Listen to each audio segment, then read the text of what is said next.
Hello नमस्कार साथियों। आप सब कैसे हैं? आई होप आप सभी बढ़िया होंगे और आप लोगों की तैयारी भी बहुत शानदार चल रही होगी। ठीक है मेरे प्यारे दोस्तों, अभी हम लोग बात कर रहे हैं डबल एओ को लेकर के। ठीक है, डबल एओ जिनका भी एसएससी सीजीएल 2022 बहुत बढ़िया गया है या फिर लगभग 130 प्लस मार्क्स आया है, तो उनको डबल एओ पेपर की तैयारी करनी चाहिए। मेरे प्यारे दोस्तों, डबल एओ पेपर में हम लोग इस प्रकार से टारगेट बनाए हुए हैं कि हम लोग का 80 में 80 आना चाहिए। ठीक है, और इसी के लिए हम लोग काम कर रहे हैं। मेरे प्यारे दोस्तों, डबल एओ का फुल फॉर्म मैं बता दूं आप लोगों को कि डबल एओ का फुल फॉर्म होता है असिस्टेंट ऑडिट ऑफिसर या फिर असिस्टेंट अकाउंट्स ऑफिसर। ठीक है, और ये एसएससी सीजीएल का सबसे ऊंचा पद होता है, सबसे ऊंचा पोस्ट आपको डबल एओ का मिलता है। ठीक है, और ये जो पेपर है मेरे प्यारे दोस्तों, बिल्कुल अकाउंटेंसी का पेपर है। ठीक है, कॉमर्स का पेपर अकाउंटेंसी का पेपर है। और मेरे प्यारे दोस्तों, आप लोग अगर थोड़ा सा मेहनत करेंगे तो आप लोगों का 80 में 80 आएगा। ठीक है, मैं इस कदर आप लोगों को पढ़ा रहा हूँ, इतना मेहनत करके पढ़ा रहा हूँ, हर एक चैप्टर को डिटेल में समझा रहा हूँ, हर एक कॉन्सेप्ट को डिटेल में समझा रहा हूँ, और चैप्टर वाइज एमसीक्यू भी, ऑब्जेक्टिव क्वेश्चन भी करा रहा हूँ। और मेरा टारगेट है कि 15 जनवरी तक आप लोगों का पूरा कॉन्सेप्ट क्लियर करा दूँ। उसके बाद हम लोग प्रीवियस ईयर पेपर को डिस्कशन करेंगे और उसके बाद हम लोग एक्सपेक्टेड क्वेश्चन को डिस्कशन करेंगे, यानी कि हम लोग कंप्लीट प्रिपरेशन एग्जाम से पहले तक कर लेंगे। हम लोगों का यही मेन टारगेट है मेरे प्यारे दोस्तों। हम लोग का मेन टारगेट है 80 में 80 लाना, किसी भी हालत में लाना है 80 में 80। ठीक है, और इसी के लिए हम लोग अभी मेहनत कर रहे हैं। आप लोगों को मैं डेली वीडियो प्रोवाइड कर रहा हूँ, डेली आप लोगों को वीडियो मिल रहा है। आप लोग हर एक वीडियो को देखिए, डिटेल में देखिए, कोई भी डाउट होता है तो पूछिए, और कॉन्सेप्ट को पूरा हम लोग अपना क्लियर करते हैं। ठीक है, तो मेरे प्यारे दोस्तों, आप लोगों को इससे पहले मैंने 5 चैप्टर पूरा क्लियर करा दिया है, चैप्टर को समझा करके, और हर एक चैप्टर का चैप्टर वाइज एमसीक्यू करा करके, ऑब्जेक्टिव क्वेश्चन करा करके। ठीक है, आज हम लोग बात करते हैं मेरे प्यारे दोस्तों छठा चैप्टर। ठीक है, चैप्टर नंबर 6। चैप्टर नंबर 6 का नाम है मेरे प्यारे दोस्तों, चैप्टर नंबर 6 का नाम है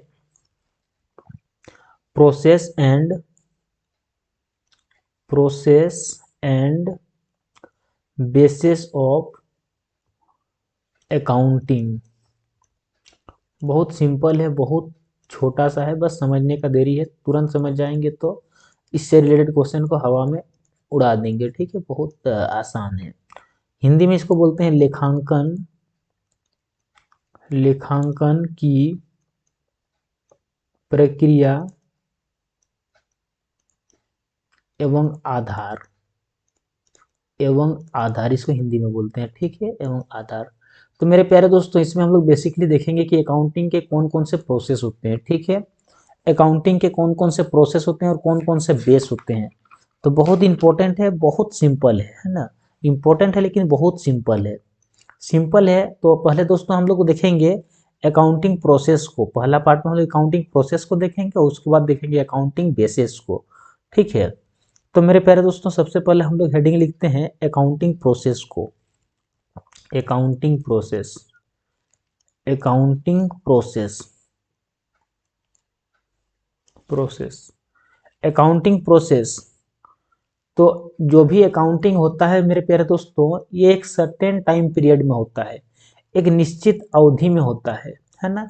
एक वर्ष में एक बार होता है, जो भी अकाउंटिंग होता है एक वर्ष में एक बार होता है।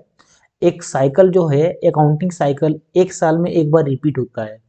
ठीक है, एक साल के अंदर फिर से रिपीट होता है, फिर से बार बार वो एवरी ईयर रिपीट होता है। तो देखते हैं क्या क्या होता है अकाउंटिंग प्रोसेस, यानी किसको हम लोग बोलते हैं लेखांकन प्रक्रिया।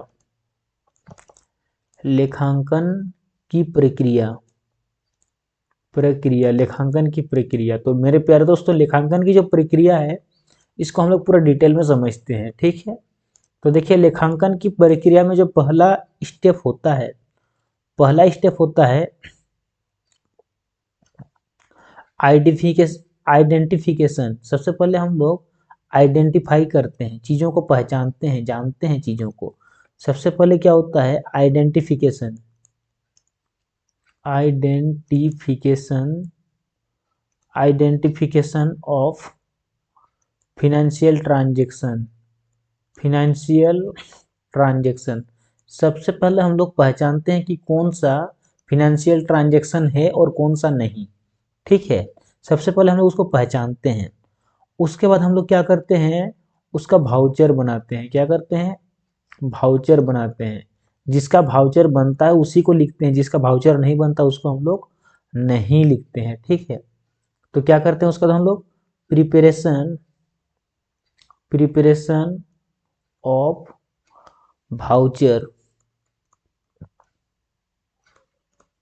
भाउचर्स बनाते हैं। ठीक है, उसके बाद हम लोग क्या करते हैं, जर्नल बनाते हैं। क्या करते हैं, जर्नल बनाते हैं, जर्नल एंट्री करते हैं, जर्नल के बाद लेजर बनता है। क्या बनता है, लेजर बनता है, लेजर बनता है। लेजर के बाद मेरे प्यारे दोस्तों, लेजर के बाद बनता है ट्रायल बैलेंस। क्या बनता है, ट्रायल बैलेंस। लेजर के बाद बनता है ट्रायल बैलेंस। ठीक है, लेजर के बाद क्या बनता है, trial balance, trial balance. Trial balance के बाद हम लोगों का बनता है मेरे प्यारे दोस्तों फाइनेंशियल स्टेटमेंट। क्या बनता है, financial statement, financial statement, financial statement. और उसके बाद दोस्तों हम लोगों का बनता है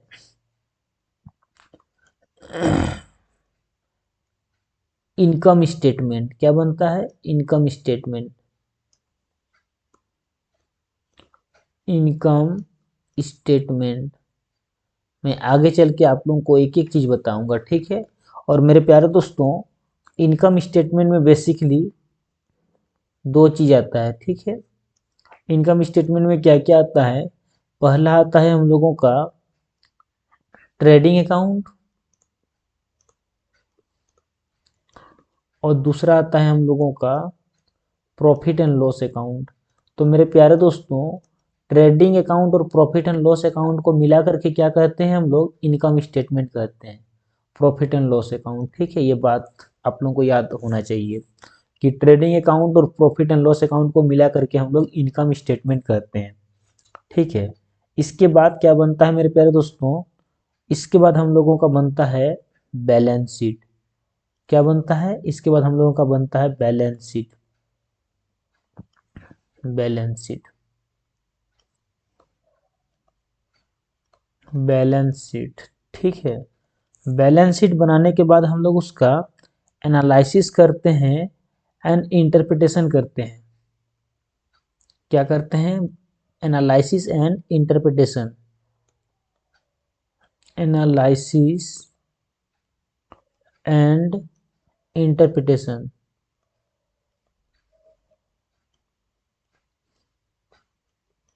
इंटरप्रिटेशन। ठीक है, और उसके बाद लास्ट में हम लोग क्या करते हैं, कम्युनिकेटिंग टू यूजर्स। जो भी यूजर्स होते हैं, जो भी इसके हित रखने वाले होते हैं, उनको हम लोग बताते हैं। जैसे मालिक हुए, इन्वेस्टमेंट जो इन्वेस्ट करने वाले इन्वेस्टर हुए, है ना, जो क्रेडिटर्स हुए, तो इन लोगों को हम लोग जानकारी प्रदान करते हैं कि देखिए इस वर्ष कंपनी का रिपोर्ट ये रहा, कंपनी अच्छा हुआ, कंपनी का परफॉर्मेंस अच्छा हुआ, बुरा हुआ, जो भी रहा, जैसा भी रहा बताते हैं। ठीक है, यानी हम लोग क्या करते हैं, कम्युनिकेटिंग करते हैं, communicating to the users, to the users. तो मेरे प्यारे दोस्तों इस कंप्लीट पार्ट को, जितना भी मैंने स्टेप लिखाया, इन सबको मिला करके अकाउंटिंग प्रोसेस कहा जाता है।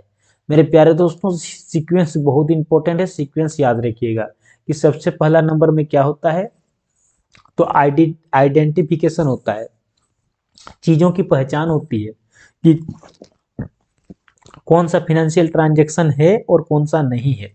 पहला स्टेप में आइडेंटिफाई करते हैं, दूसरा स्टेप में हम लोग भाउचर बनाते हैं, तीसरा स्टेप में जर्नल एंट्री होता है, चौथा स्टेप में लेजर बनता है, पांचवा स्टेप में ट्रायल बैलेंस बनता है, छठा स्टेप में फिनेंशियल स्टेटमेंट बनता है, सातवां स्टेप में इनकम स्टेटमेंट बनता है ना। और इनकम स्टेटमेंट दो चीजों को मिला करके कहते हैं, ट्रेडिंग अकाउंट को और प्रॉफिट एंड लॉस अकाउंट, इन दोनों को मिला देंगे तो कहेंगे इनकम स्टेटमेंट। 8वां स्टेप में बैलेंस शीट बनता है। 9वां स्टेप होता है एनालिसिस एंड इंटरप्रिटेशन, और 10वां स्टेप होता है कम्युनिकेटिंग टू द यूजर्स। तो मेरे प्यारे दोस्तों बस यही है अकाउंटिंग प्रोसेस। आई होप आप लोगों को समझ में आ गया होगा। सीक्वेंस बहुत जरूरी है, सीक्वेंस हमेशा याद रखिएगा, दो तीन बार पढ़िएगा, याद हो जाएगा। मेरे साथ साथ पढ़िए, याद हो जाएगा। सबसे पहले क्या करते हैं, आइडेंटिफिकेशन ऑफ फाइनेंशियल ट्रांजेक्शन, है ना। पहले हम लोग आइडेंटिफाई करते हैं, फिर क्या करते हैं, वाउचर बनाते हैं, फिर क्या करते हैं, जर्नल बनाते हैं, फिर क्या करते हैं, लेजर बनाते हैं, फिर क्या करते हैं, ट्रायल बैलेंस, फिर क्या करते हैं, फाइनेंशियल स्टेटमेंट, फिर क्या करते हैं, इनकम स्टेटमेंट, है ना। उसके बाद बनाते हैं बैलेंस शीट, उसके बाद बनाते हैं एनालिसिस करते हैं, उसके बाद क्या करते हैं, कम्युनिकेटिंग टू यूजर्स। तो मेरे प्यारे दोस्तों टोटल 10 स्टेप है, टोटल 10 प्रोसेस है। इस इन सबको मिला करके हम लोग बोलते हैं अकाउंटिंग प्रोसेस। आई होप मेरे प्यारे दोस्तों आप सभी को समझ में आ गया होगा, ठीक है। अब देखते हैं इसका सेकेंड पार्ट। ये पार्ट तो समझ में आ गया अकाउंटिंग प्रोसेस, ठीक है। अकाउंटिंग प्रोसेस समझ में आ गया होगा, ये अकाउंटिंग प्रोसेस। अब हम लोग समझते हैं अकाउंटिंग बेसिस। अकाउंटिंग बेस क्या होता है, ठीक है। अब हम लोग का हेडिंग है अकाउंटिंग बेसिस। तो हम लोग चलिए हेडिंग डालते हैं, basis of accounting. Basis of accounting, इसको हम लोग हिंदी में बोलते हैं लेखांकन के आधार। लेखांकन के आधार। तो मेरे प्यारे दोस्तों लेखांकन के कितने आधार होते हैं। तो मेरे प्यारे दोस्तों लेखांकन के बेसिकली 3 आधार होते हैं, ठीक है। बहुत इंपॉर्टेंट है, यहाँ से क्वेश्चन आप लोगों को डायरेक्ट देखने को मिलेगा, डायरेक्ट टू डायरेक्ट। मैं एक एक क्लास से आप लोगों को नंबर दिलाऊंगा, एक एक क्लास से। ऐसा एक भी क्लास नहीं लूंगा जहां से आप लोगों को क्वेश्चन देखने को ना मिले, ठीक है। तो इसका देखिए टोटल 3 बेस होता है, अकाउंटिंग का टोटल 3 बेस होता है, ठीक है। देखिए कौन कौन सा 3 बेस होता है आप लोगों को याद रखना होगा, क्योंकि आप लोगों को डायरेक्ट यहाँ से क्वेश्चन पूछेगा कि बताइए कि कौन सा अकाउंटिंग का बेस है और कौन सा अकाउंटिंग का बेस नहीं है। पहला है case base accounting, case basis of accounting, case basis of accounting. इसको हम लोग हिंदी में बोलते हैं लेखांकन का रोकड़ आधार। लेखांकन का रोकड़ आधार, रोकड़ आधार। दूसरा है हम लोगों का accrual basis of accounting. Accrual basis of accounting, basis of accounting. इसको हम लोग बोलते हैं लेखांकन का उपार्जन आधार। लेखांकन का उपार्जन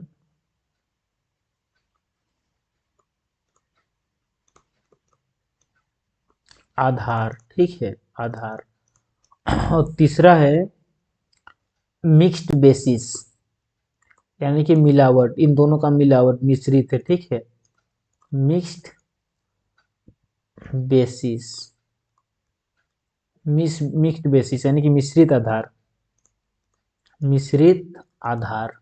तो मेरे प्यारे दोस्तों थोड़ा सा हम लोग इन सबको डिस्कशन करते हैं तीनों को। ऐसे आप लोगों का क्वेश्चन इसका डिस्कशन करने से नहीं आएगा, बस आप लोगों का क्वेश्चन सिंपल सा आएगा कि अकाउंटिंग का जो बेसिस होते हैं, कितने बेसिस पर अकाउंटिंग होता है, यानी कि अकाउंटिंग के कितने बेसिस होते हैं। तो आप लोगों को बस 3 को याद रखना है, बस 3 ही है ना। आप लोगों से नहीं पूछा जाएगा कि लेखांकन का रोकड़ आधार क्या है। आप लोगों से ये नहीं पूछा जाएगा कि अकाउंटिंग का एक्रूअल बेसिस क्या है और मिक्स बेसिस क्या है। लेकिन आप लोगों को जानकारी के लिए मैं बता दूं, देखिए लेखांकन का रोकड़ आधार वह आधार है जिसमें हम लोग चीज़ों को तभी लिखते हैं जब हम लोग को पैसा मिलता है या फिर पैसा देते हैं। यानी हमको पैसा या तो रिसीव होगा तब लिखेंगे, या फिर हम जब उसको पेमेंट करेंगे तब लिखेंगे, अन्यथा नहीं लिखेंगे।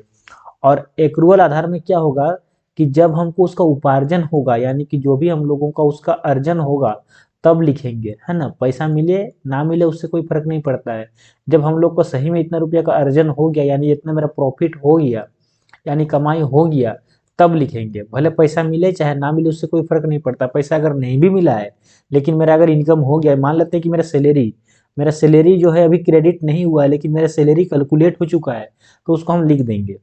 लेकिन इसमें तब लिखेंगे जब हमको सैलरी मिलेगा इन दी फॉर्म ऑफ कैश और बैंक, तब यानी इसमें उपार्जन होगा तब लिखेंगे और इसमें जब मिलेगा तब लिखेंगे, तो यही दोनों है। और होता है तीसरा होता है दोनों का मिलावट।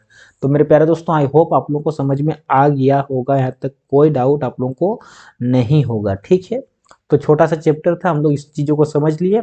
अब नेक्स्ट वीडियो में हम लोग इसके एमसीक्यू यानी कि ऑब्जेक्टिव क्वेश्चन को सोल्व करेंगे। मेरे प्यारे दोस्तों वीडियो अगर अच्छा लगा, आप लोग को अच्छा लगा ही होगा तब जाके आप लोग अंत तक जुड़े हैं, तो फटाफट वीडियो को लाइक कीजिए, अगर चैनल में नए तो सब्सक्राइब कीजिए, और मैक्सिमम और मिनिमम 2 लोग को शेयर जरूर कीजिए। मिनिमम 2 लोग को शेयर कीजिए, मैक्सिमम भी 2 ही लोग करें तो भी कोई दिक्कत नहीं, लेकिन कम से कम 2 लोग को शेयर जरूर करें, ठीक है। ज़्यादा भी मत कीजिए, कम भी नहीं, 2 जन को कर दीजिए प्लीज़। मेरे प्यारे दोस्तों मिलते हैं नेक्स्ट वीडियो में इसके एमसीक्यू के साथ, ठीक है। Thank you.